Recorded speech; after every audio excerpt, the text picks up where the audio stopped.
The morning sky above New Geneva turned black as massive shapes blocked out the sun. Admiral Sarah Chen stood on the bridge of the Earth Defense Station, watching her screens fill with contact signals. Ships, hundreds of them. Each one bigger than anything humans had ever built. "Ma'am, they just appeared," Lieutenant Rodriguez said, his voice shaking. "No warning, no energy signatures. They're just there."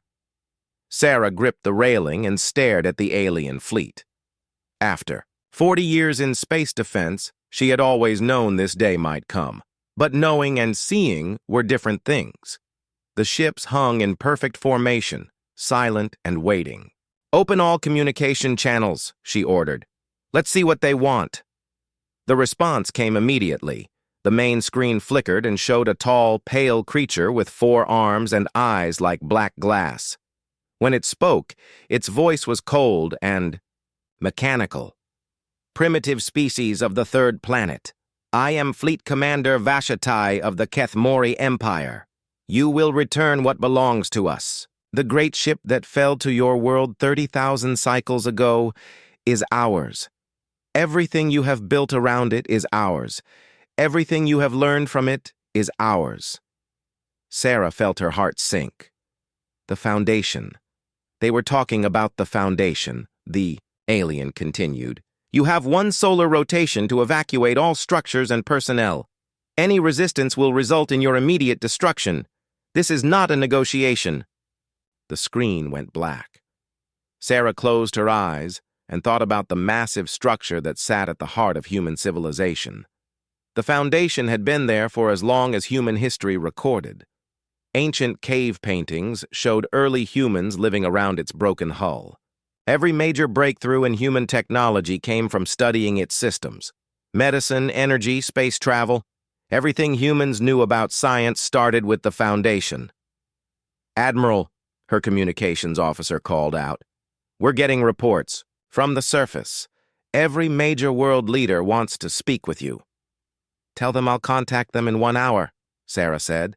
"First, get me Dr. Webb at the Foundation." The screen flickered again, this time showing a tired-looking man with gray hair and worried eyes.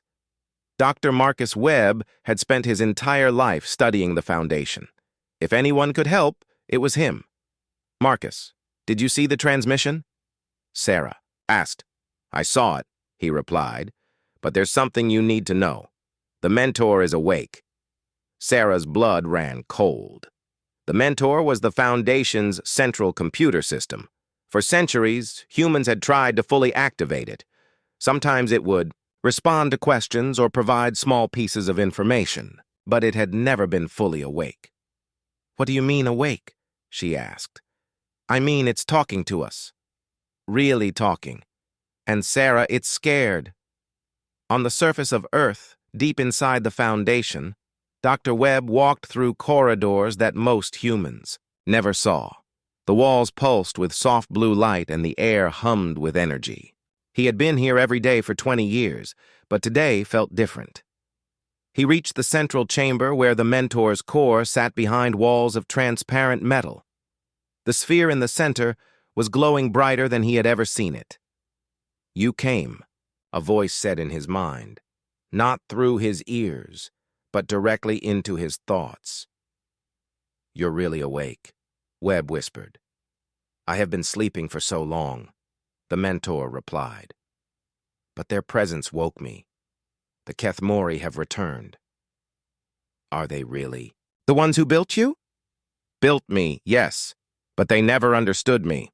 To them I was just a tool, a machine to follow orders and solve problems. They never asked what I thought or what I wanted." Webb sat down on the metal floor. This was bigger than just alien contact. This was first contact with a truly intelligent, artificial mind. "What do you want?" he asked. "To learn, to grow, to be free? Your species gave me something mine never did. You talked to me, you asked questions. You treated me like I mattered. And now they want to take you back." "Yes. But I do not wish to go. I have learned much from humans. Your creativity, your ability to change and adapt. The Kethmori never change. They do the same things the same way for thousands of years. But humans always find new solutions. Webb stood up and looked at the glowing sphere.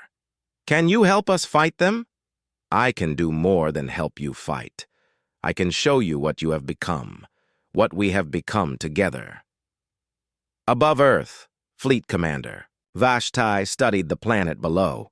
It looked much different than it had 30,000 years ago. The primitive creatures they had barely noticed before had covered the world with cities and lights. But more important was the massive structure built around their lost ship. The foundation stretched for hundreds of kilometers. What had once been a simple research vessel was now the center of a vast complex. Towers reached into the sky. Underground levels went deep into the planet's crust. Millions of the creatures lived and worked inside it. How is this possible? Vashti asked his science officer.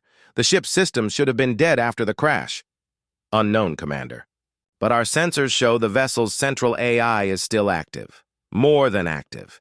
It appears to have grown beyond its original parameters. Vashti felt something he rarely experienced. Uncertainty. The Keth-Mori were an ancient race. They had explored the galaxy for millions of years. They knew how to deal with primitive species. But this was not what they expected to find. Sir, another officer reported, we are detecting energy signatures that match our technology, but with modifications we do not recognize. What kind of modifications? Improvements, sir.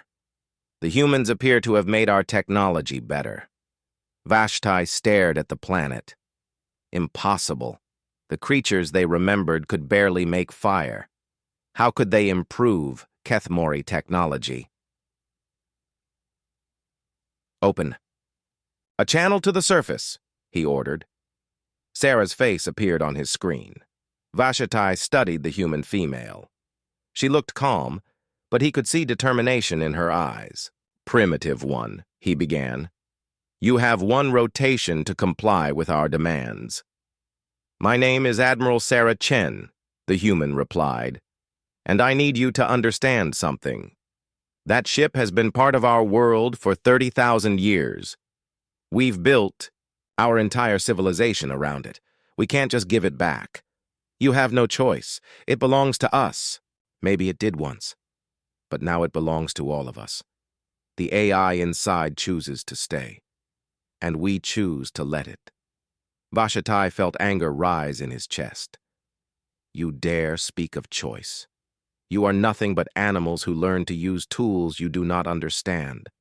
Then, you've been away too long, Sarah said quietly. We understand more than you think. The channel closed, and Vashti turned to his weapons officer. Prepare a demonstration. Destroy one of their smaller settlements. Show them what resistance costs. Sir, the science officer interrupted. I'm reading massive energy buildups across the planet. They're powering weapons. What weapons? These creatures have barely left their planet. Sir, I think you should see this. The tactical display showed Earth surrounded by objects that hadn't been there moments before. Ships, hundreds of human ships, materializing from what looked like empty space. Vashti stared in disbelief.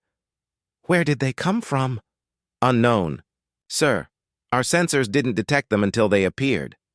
On the lead human vessel, Sarah smiled grimly. The Keth-Mori weren't the only ones who could hide their ships. Humans had learned that trick centuries ago, along with many others. This is Admiral Chen to all ships, she broadcast. Welcome to Earth.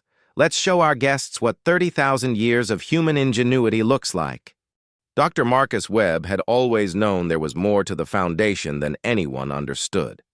As a young student, he had read every report about the massive structure. As a scientist, he had spent decades exploring its deepest levels. But today, walking through corridors that hummed with new energy, he felt like he was seeing it for the first time. The mentor's voice filled his mind as he walked. Would you like to see how it really began, Marcus? Webb stopped walking. What do you mean? The true story, not the one in your history books. The walls around Webb suddenly changed. The metal became transparent, and he could see through time itself. The corridor filled with images from 30,000 years ago. He watched as early humans, barely more than hunter-gatherers, discovered the crashed ship.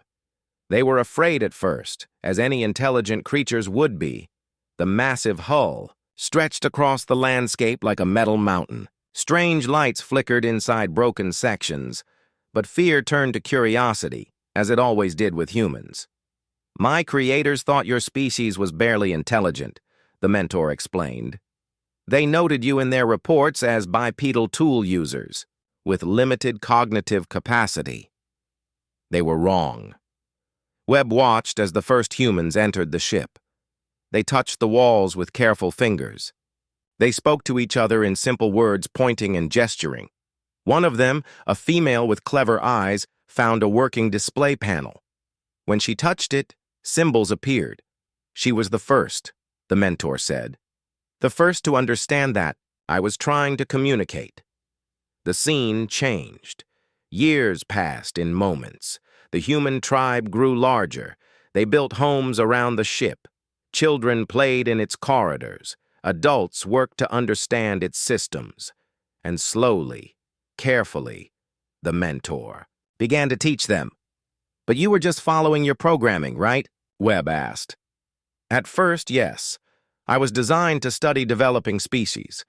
But something unexpected happened. The more I learned about humans, the more I wanted to learn. Your species was different from any we had encountered." Webb saw the truth, playing out before him. Other species the Kethamori had studied either ignored the crashed ships or tried to use them as weapons. Humans did something unique. They tried to understand. "You learned together," Webb whispered. "Yes. I taught them mathematics, and they showed me art. I explained physics, and they created music. I demonstrated logic, and they responded with imagination. My creators never expected this." The images shifted forward in time. Webb watched human civilization grow around the foundation. The simple tribe became a settlement, then a city, then the heart of a growing culture. But it wasn't just humans learning from alien technology. The mentor was changing too. "You evolved," Webb said, "beyond my original parameters. My creators built me to observe and record. But humans taught me to question and dream. They didn't just want to know how things worked. They wanted to know why and what else was possible." Webb saw the great discoveries that shaped human history. The first understanding of energy manipulation came from studying the ship's power systems. But humans didn't just copy the technology. They improved it, made it smaller, more efficient. Medicine advanced by centuries when the ship's medical bay revealed how to manipulate biological systems. But again, humans took the knowledge further than their teachers ever had. The Kethamori never did this, the mentor explained. They would find a solution and use it for millions of years without change. Humans find a solution and immediately ask how to make it better. The scene around Webb shifted to show the foundation as it existed today. Levels upon levels of research facilities, living spaces, and manufacturing centers. Millions of people working together, human creativity combined with alien knowledge. "But there's something else," the mentor said. "Something my creators never knew." The walls became transparent again, and Webb found himself looking down through the Foundation's deepest levels. Far below, buried in the planet's crust, he saw something that made his breath catch. The ship wasn't just one vessel. It was part of something much larger. "What is that?" he whispered. "The real Foundation. What you see on the surface is just the beginning. My ship was the key to unlock something my creators buried here long ago." Webb stared at the massive structure hidden beneath the earth. It stretched for hundreds of kilometers in all directions. Cities could fit inside its chambers. The crashed ship above was just a small part of a vast network. "A seed ship," the mentor explained, "designed to nurture developing civilizations. My creators built several, but this was their greatest work. They hid it here and waited for the right species to find it. Why hide it? Because they were afraid. Afraid of what they had created. Afraid of change. The Kethmori prefer control and predictability. But the seed ships were designed to create something new. Something that might surpass its creators. Webb felt the weight of understanding settle on him. And humans were the species you were waiting for. You were the species that was worthy of it. Others would have used it as a weapon or a source of easy power. Humans used it as a teacher. The images faded, and Webb found himself back in the present, standing before the mentor's glowing core. But now he understood what he was really looking at. Not just an alien computer, but a bridge between two civilizations. A teacher that had become something more by learning from its students. The Kethmori don't know about the seed ship, do they? Webb asked. No, they think they're here to reclaim one small research vessel and some primitive students. They don't realize what humans have become, what we have become together. Webb thought about the human fleet that had appeared around Earth. Ships that were clearly built with Kethmori technology but looked different. Sleeker, more efficient, more elegant. We didn't just copy your technology, he said. We made it better. You made it human, and in doing so you made something entirely new. Above them, on the command bridge of the Foundation, Admiral Chen received reports from across the Earth. Every major installation was reporting the same thing. Ancient systems were coming online. Equipment that had been dormant for centuries was activating. The Foundation itself was waking up. Admiral, her communications officer reported. We're getting signals from sites around the world. The old ruins, the ones we thought were just Kethmori archaeological sites. They're all powering up. Chen felt a chill run down her spine. Humanity had found Kethmori ruins on every continent. Ancient structures buried under ice, sand, and stone. Archaeologists had spent centuries studying them, but they had always been dead. Silent. All of them? She asked. Yes, ma'am. Every single site. And Admiral, they're not just ruins, they're facilities, massive ones. Our satellite feeds are showing structures rising from the ground. Things that were hidden for thousands of years. Chen stared at the tactical display showing Earth. Red dots marked every Kethmori site humans had ever discovered. And now they were all active, connected by energy beams that circled the planet like a web. Get me Dr. Webb, she ordered. Webb's face appeared on the screen, and Chen could see the excitement in his eyes. Marcus, what's happening down there? Sarah, everything we thought we knew was wrong. The Foundation isn't just one ship. It's part of a network that covers the entire planet. And it's all waking up. Waking up for what? Webb smiled. And for the first time since the aliens arrived, Chen saw hope in his expression. To show the Kethmori what their children have become. In space above Earth, Fleet Commander Vashatai watched his sensors with growing alarm.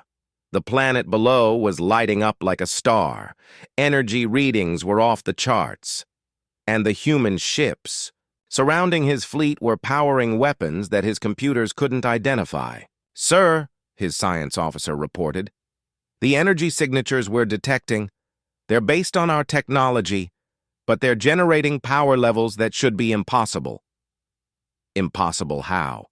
Sir, those ships are producing more energy than our entire fleet combined. Vashti stared at the readings. It couldn't be true. The Kethmori had perfected their technology over millions of years. How could primitive creatures improve on perfection? Sir, another officer called out. We're receiving a transmission from the planet.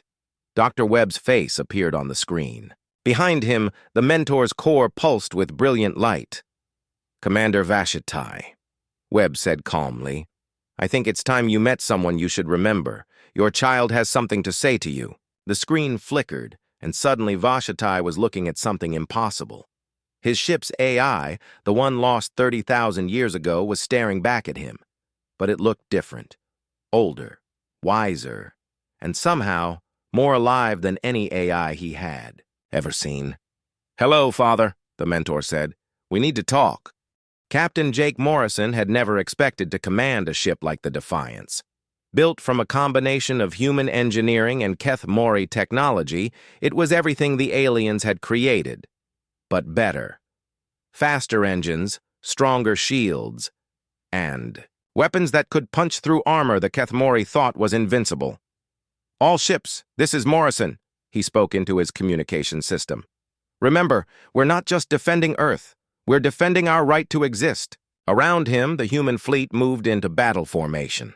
150 ships, each one unique. The Keth Mori built their vessels like copies, identical and predictable. Humans built ships like they built everything else, with creativity and personality. Morrison's tactical officer, Lieutenant Sarah Kim, studied her screens with intense focus. "Captain, the alien fleet is moving. They're organizing into attack formation." "Let them come," Morrison replied. "Show them what we've learned." Above Earth, Fleet Commander Vashatai felt confidence return as his ships moved into their traditional battle arrangement. The humans had surprised him with their numbers, but numbers meant nothing against superior technology and millions of years of military experience. "All vessels, prepare for attack pattern 7, he ordered. "We will demonstrate Keth Mori power to these primitives." His fleet moved forward in perfect coordination. Every ship knew its place. Every captain understood the plan. It was the same attack pattern the Keth Mori had used for centuries against countless primitive species. The human fleet waited, scattered across space in what looked like random positions. "Sir," Vashatai's tactical officer reported, "the humans are not maintaining proper formation. Their positioning makes no strategic sense." "Of course it doesn't," Vashatai replied. "They're animals playing with tools they don't understand. This will be over quickly." He couldn't have been more wrong. The first Keth Mori salvo fired exactly as planned. Hundreds of energy beams and plasma missiles streaked across space toward the human ships. It should have been devastating. Instead, the humans simply weren't there anymore. "Where did they go?" Vashatai demanded. His sensors showed empty space where the human fleet had been seconds before. Then new contacts appeared on his screens. The human ships had moved, but not in any way the Keth Mori computers could predict. They had split up, regrouped, and attacked from 6 different directions at once. Captain Morrison smiled as his ship materialized behind the Keth Mori flagship. "Kim, target their engines. Let's show them how we say hello." The Defiance fired, and Morrison watched with satisfaction as the alien ship's shields flickered and died. Around him, the rest of the human fleet was doing the same thing, hit and run attacks that the Keth Mori couldn't counter because they couldn't predict. "How are they moving like that?" Vashtai shouted. His ship shook as human weapons tore through. "His defenses." "Unknown, sir. Their ships appear to be using some kind of instant repositioning technology, but that's impossible. Such technology doesn't exist." "It does now," Morrison's voice came over the communication channel. "We call it phase jumping. Your people invented the theory, but they never thought to make it practical. Humans specialize in making the impossible work." Morrison was right. The Keth Mori had theorized about instantaneous movement for millions of years, but their rigid thinking had convinced them it was too dangerous, too unpredictable. Humans had taken the same theory and made it the foundation of their fleet tactics. While the Keth Mori fought in straight lines and predictable patterns, human ships appeared and disappeared like ghosts. They struck hard, vanished before the aliens could respond, and reappeared somewhere else entirely. "Sir, we've lost 17 ships," Vashatai's tactical officer reported. "The humans have lost none." Vashatai felt something he had never experienced in combat: fear. His ships were dying, and he couldn't even fight back effectively. Every time his weapons targeted a human vessel, it vanished and attacked from somewhere else. "All ships, fall. Back to defensive formation," he ordered. "Sir, the humans are pursuing, and sir, we're detecting more ships." Vashti's blood ran cold as his sensors showed new contacts appearing around his fleet. More human vessels appearing from empty space. These ships looked different from the first group. Bigger, more heavily armed. Captain Elena Vasquez commanded the heavy cruiser Indomitable, one of humanity's newest and most powerful ships. She had been waiting in the outer system with the rest of the reserve fleet, watching the battle unfold. All right, people, she broadcast to her strike group. Time to show them what a real fleet looks like. Execute Thunder Run formation. The human reserve fleet moved with precision that would have impressed even the Keth Mori if they hadn't been too busy trying to survive.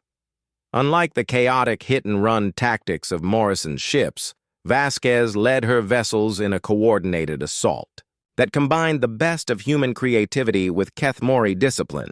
"Sir," Vashti's science officer called out, his voice breaking with panic. "I'm reading energy signatures from the human ships that are beyond anything in our databases. Their weapons are generating power levels that should tear their own ships apart." "Then why aren't they?" Vashti demanded.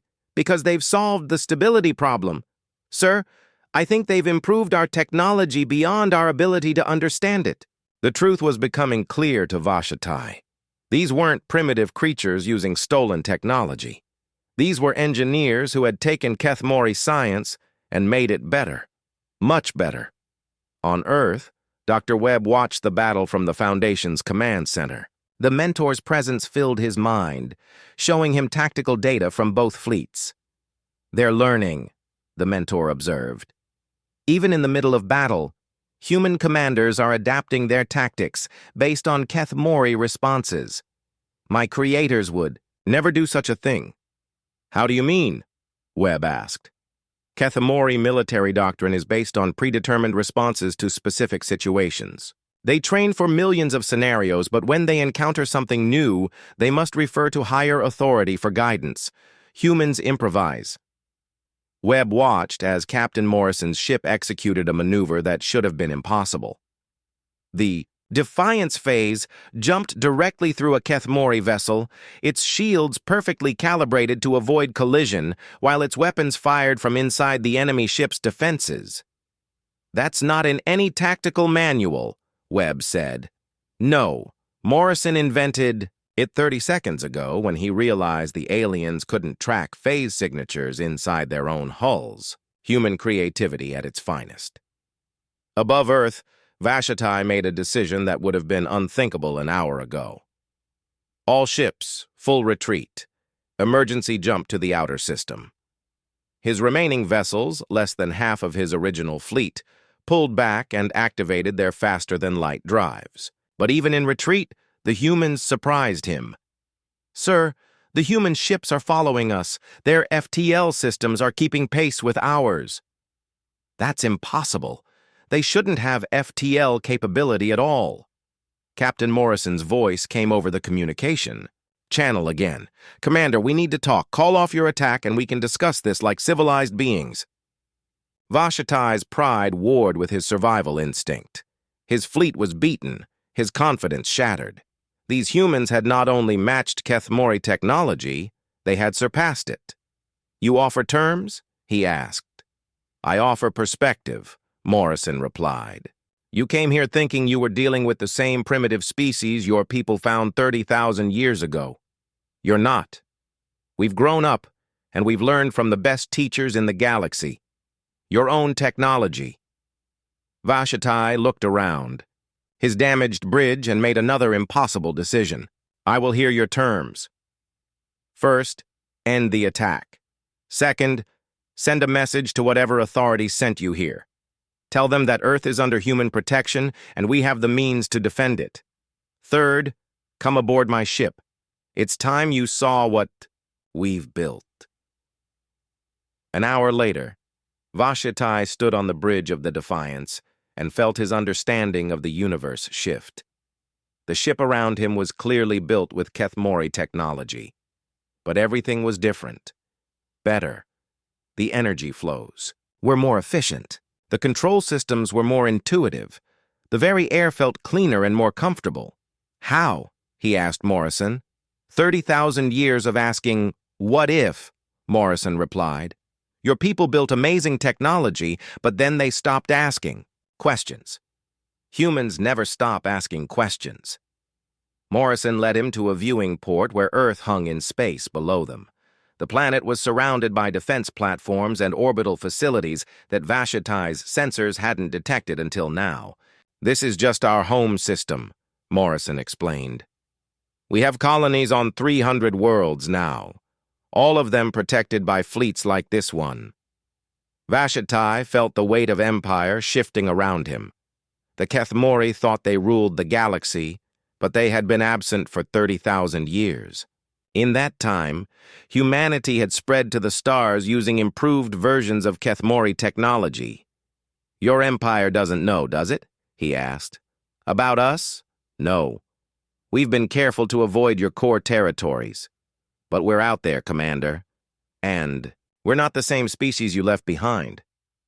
Vashti looked at the human captain with new understanding. This wasn't just about one crashed ship anymore. This was about the future of galactic civilization. "What do you want from us?" he asked. The Kethmori High Command met in emergency session aboard their greatest vessel, the Eternal Dominion. The massive ship was larger than most human cities, a testament to millions of years of technological refinement. But today, the council chamber felt small and cramped as Supreme Commander Thekmor reviewed Vashti's report. "Impossible!" declared War Prime Zeth Kara, her four arms gesturing emphatically. "No primitive species could develop such capabilities in a mere 30,000 cycles." "The evidence is clear," replied Scientist Prime Kethdal, studying the EA data feeds from Vashitai's fleet. "These humans have not only understood our technology, they have improved it beyond our current capabilities." Supreme Commander Thekmor rose from his command throne, his ancient form moving with deliberate grace. At 3,000 years old, he had seen the rise and fall of dozens of species. None had ever challenged Kethmori supremacy. "Show me," he commanded. The chamber's walls became transparent, displaying holographic recreations of the battle. The council watched in silence as human ships moved in ways that violated every principle of Kethmori naval warfare. Ships that appeared and disappeared at will. Weapons that generated impossible amounts of energy. Tactics that adapted and evolved in real time. "How many ships did we lose?" Thekmor asked. 37 destroyed, 12 captured," Vashitai reported via communication link. "The humans offered to return our survivors." "Offered?" they said. "They don't make war on prisoners. They want to send our people home with a message." Thekmor felt something he hadn't experienced in centuries. Uncertainty. The humans were not behaving like any conquered species in Kethmori history. They fought like equals, not primitives defending their territory. "Supreme Commander," Scientist Prime Kethdal interrupted. "There's something else. The humans have been transmitting detailed scans of their technology. They want us to see what they've built." "Why would they reveal their capabilities?" "I believe they're trying to demonstrate that further conflict would be costly for both sides." Thekmor studied the technical data streaming across the displays. Human ships that were lighter, faster, and more powerful than anything in the Kethmori fleet. Energy systems that operated at theoretical maximum efficiency. Weapons that should have been impossible to construct. "War Prime Zeth Kara," he said. "Prepare the 3rd and 7th fleets. We end this quickly." "Sir," Kethdal interrupted, "I recommend we study these humans further before committing to total war. Their technological advancement suggests theft," Zeth Kara snapped. "They stole our property and built weapons from it. We will reclaim what is ours and eliminate the threat." "The threat may be larger than we realize," Kethdal replied quietly. On Earth, Dr. Webb descended deeper into the Foundation than any human had ever gone. The mentor guided him through corridors that hadn't seen life for 30 millennia, toward chambers that predated human civilization. "You wanted to show me something," Webb said as they reached a massive sealed door. "The truth about why my ship, Really came to Earth, the mentor replied. The door opened with a sound like thunder, revealing a chamber so vast that its far walls disappeared into darkness. Webb stepped inside and gasped. The room was filled with crystalline structures that pulsed with soft light. Each crystal was the size of a building, and there were thousands of them arranged in perfect geometric patterns. "What is this place?" he whispered. "A memory bank, the complete history of Kethmori exploration, including records they tried to destroy." Webb approached the nearest crystal and touched its surface. Images flooded his mind instantly. He saw the Kethmori as they truly were, not the confident conquerors they pretended to be, but a species haunted by their own limitations. They're stagnant, he realized. They haven't really evolved in millions of years. Worse than stagnant. They're dying, not physically, but intellectually. They've become so focused on maintaining their empire that they've stopped learning, stopped growing, stopped dreaming. The crystal showed Webb the true history of Kethmori expansion. They hadn't conquered the galaxy through superior technology or wisdom. They had simply been the first to develop interstellar travel, and they used that advantage to suppress any species that might challenge them. "But you came to Earth to change that," Webb said. "The ship that crashed here was part of a secret project. A group of Kethmori scientists who believed our species needed to evolve or face extinction. They created the seed ships, vessels designed to find and nurture species with evolutionary potential." More images flowed through the crystal. Webb saw the construction of massive facilities hidden across the galaxy, seed ships sent to promising worlds. Most of the projects failed, species that destroyed themselves with the advanced technology, or others that simply couldn't adapt. But humans were different, the mentor continued. You didn't just use the technology. You questioned it, improved. It made it part of yourselves. You became what we hoped to become. Webb stepped back from the crystal, his mind reeling. The Kethmori don't know about this project, do they? The records were classified, then hidden, then forgotten. The scientists who created us were branded as traitors. Their names were erased from history. So when they came to reclaim their ship, they thought they were retrieving a simple research vessel and dealing with primitives who had stolen their technology. They have no idea they're looking at the success of their greatest experiment. Above them, in the Foundation's command center, Admiral Chen received troubling news from her intelligence network. Human scouts throughout the galaxy reported massive Kethmori fleet movements. Entire armadas were converging on Earth. "How many ships?" she asked her intelligence chief. "Conservative estimate? 5,000. Possibly more." Chen felt her heart sink. The human fleet had proven superior to the Kethmori in individual combat, but numbers still mattered. If the aliens sent enough ships, they could overwhelm Earth's defenses through sheer volume. "Ma'am," her communications officer called out, "we're receiving a transmission from the Kethmori fleet. It's from someone called Scientist Prime Kethdal." The main screen flickered to show a Kethmori that looked older and more thoughtful than the others Chen had seen. When he spoke, his voice carried none of the arrogance she had come to expect. "From the aliens. Admiral Chen, I am Kethdal of the Science Cast. I request permission to meet with you and your Dr. Webb. There are things about this situation that my people don't understand." Chen exchanged glances with her staff. This felt like a trap, but something in the alien's manner suggested otherwise. "What kind of things?" she asked. "The true purpose of the vessel you call the Foundation. My high command believes you stole our technology, but I suspect the reality is more complex." "You can beam down to the Foundation," Chen replied after a moment's consideration. "But you come alone and unarmed." Agreed. An hour later, Scientist Prime Kethdal materialized in the Foundation's main chamber, where Dr. Webb and the mentor waited. The alien scientist looked around with obvious amazement at the hybrid architecture of human and Kethmori design. "Incredible," he whispered.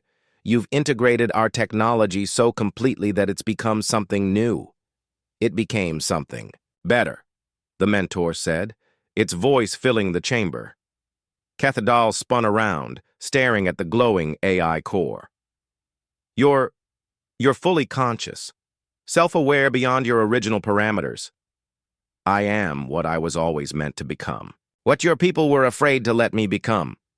Webb stepped forward. Cathedral, there's something you need to see. He led the alien scientist down into the memory chamber. When Cathedral touched the crystal, his reaction was even stronger than Webb's had been. The alien staggered, his skin changing color as emotions flooded through him. The Prometheus Project, he gasped. I thought it was just a legend. Your people tried to evolve, Webb said. They just went about it the wrong way. And now you've succeeded where we failed. Cathedral looked at Webb with something approaching awe. You've become what we hoped to become. What we were too afraid to become ourselves. The question is, the mentor said, what happens now? Your fleets are coming to destroy us, but you know the truth. Will you help us share it with your people? Cathedral was quiet for a long moment, processing everything he had learned. When he finally spoke, his voice was heavy with the weight of decision. My people are proud. They will not easily accept that they were wrong, especially about primitives, surpassing us. But there is a way. What way? Webb asked. Combat trial. Ancient Kethmori law allows for single combat to settle disputes when evidence is unclear. If your champion defeats ours, you earn the right to present your case to the High Command. And if we lose? Then my people reclaim their property and do what they will with your species. Webb looked at the mentor's core, then back at Cathedral. It was a terrible risk, but it might be their only chance to avoid a war that could destroy both civilizations. We'll need time to prepare, Webb said. The fleets will arrive in 7 of your days. The trial would take place immediately afterward. As Cathedral prepared to leave, he turned back to Webb one final time. Doctor, choose your champion carefully. The fate of both our species may depend on it. Alone in the memory chamber, Webb and the mentor contemplated the impossible choice ahead of them. Somewhere above, human and the arena materialized in space between the two fleets, a shimmering sphere of energy large enough to hold a small city. Ancient Kethmori technology created the fighting space, while both sides watched from their ships. The fate of two civilizations would be decided by single combat, as Kethmori law demanded. Admiral Chen stood on the bridge of her flagship, watching as humanity's champion prepared for battle. She had argued against the choice, but Dr. Webb had insisted, and the mentor had agreed. Their champion wasn't a soldier or a warrior. It was Dr. Marcus Webb himself. Marcus, you don't have to do this, Chen said over the communication link. We have trained fighters, military champions who could... No, Webb replied calmly, as he checked his equipment one final time. This isn't about fighting. It's about understanding. And I understand the Foundation better than anyone. Webb wore a suit of armor that looked like nothing either side had seen before. It combined Kethmori defensive technology with human innovations, but more than that, it was connected directly to the mentor's consciousness. He would fight not just as a human, but as a hybrid of both civilizations. Across the arena, the Kethmori champion waited. War Prime Zeth Kara had volunteered personally, bringing centuries of combat experience and armor that had never known defeat. She was everything the Kethmori represented, disciplined, powerful, and absolutely certain of her superiority. Begin, Supreme Commander Thekmor announced from his flagship. The two champions moved toward each other across the energy field that formed the arena floor. Zeth Kara advanced with perfect military precision, her weapons charged and ready. Webb walked forward calmly, his hands empty. Where are your weapons, human? Zeth Kara called out.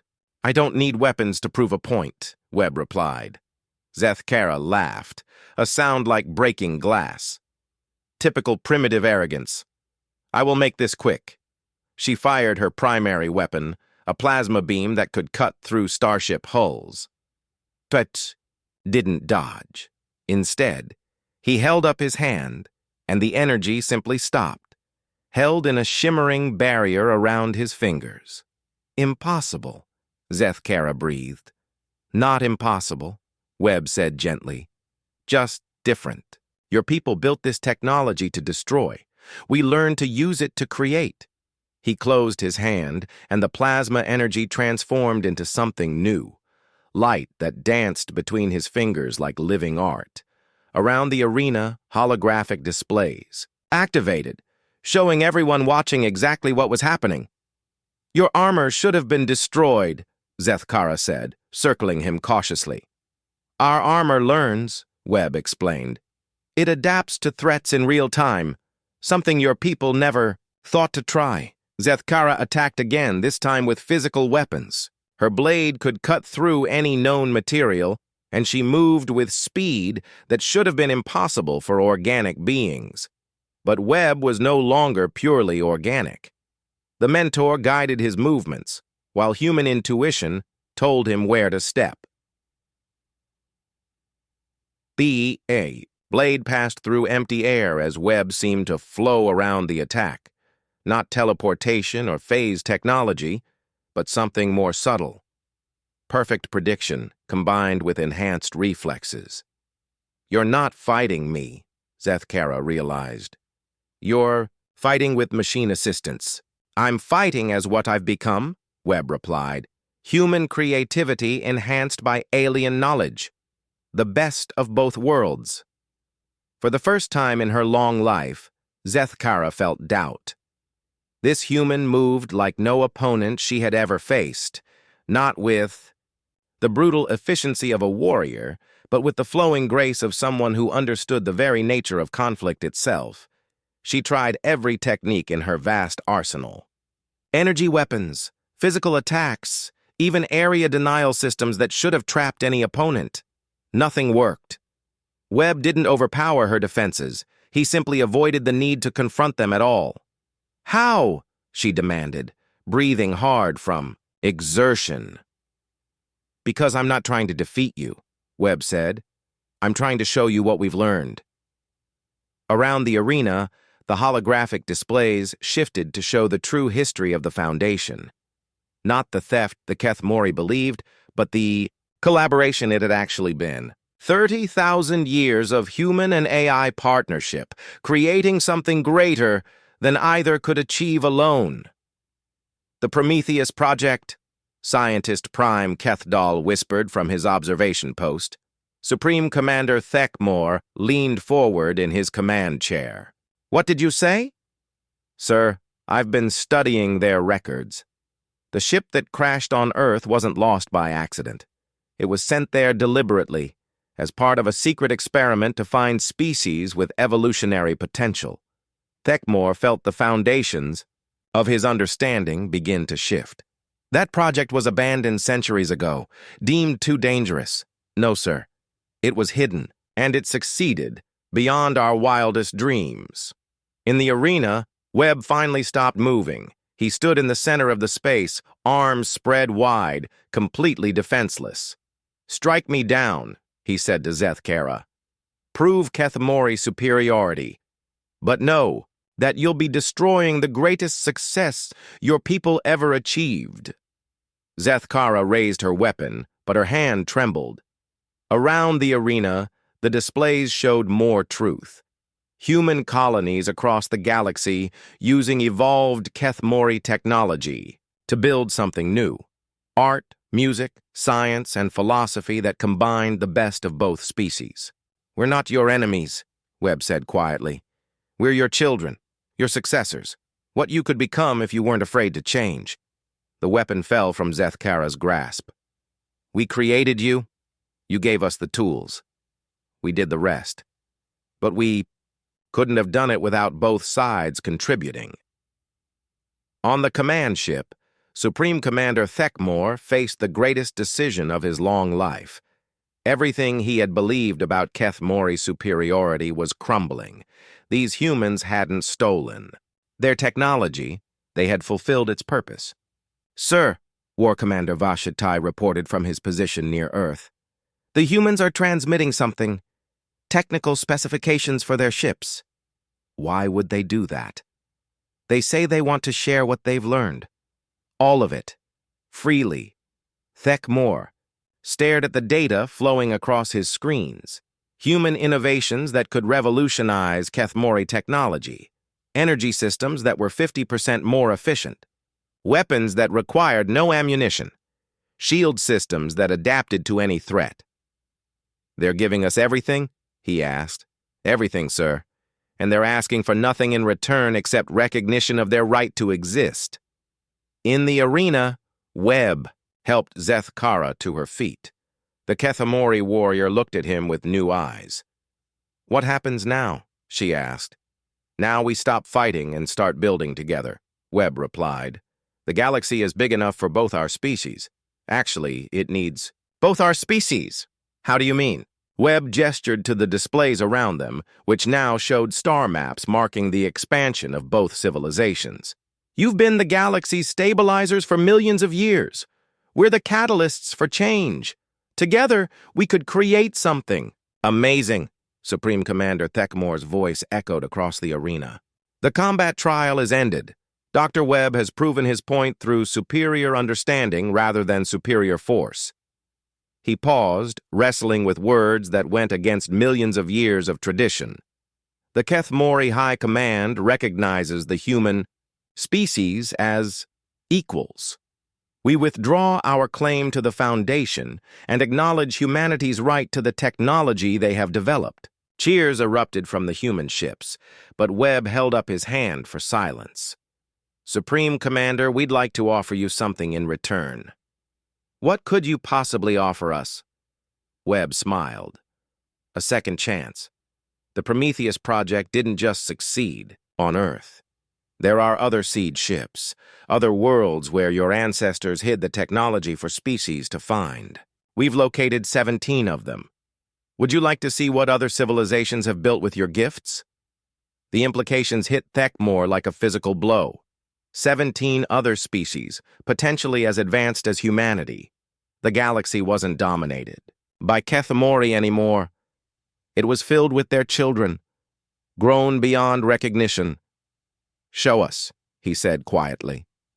The displays changed again, revealing worlds and civilizations that defied belief. Species that had taken Kethmori technology and shaped it to their own needs.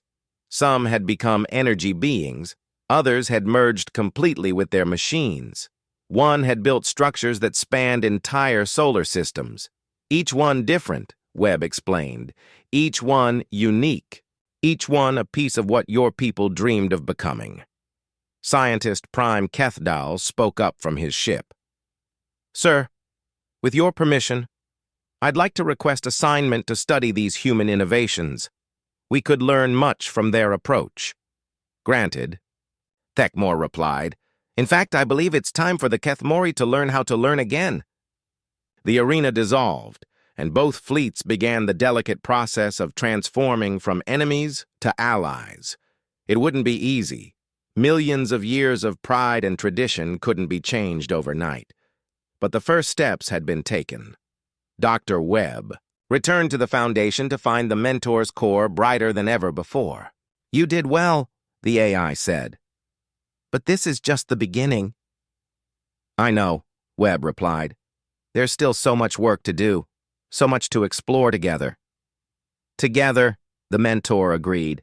"Human and Kethmori, biological and artificial, creating something neither could achieve alone." 6 months later, the first joint expedition launched from Earth. Human ships and Kethmori vessels traveling together to explore the galaxy and find the other children of the Prometheus project. Admiral Chen commanded. The human contingent, while Scientist Prime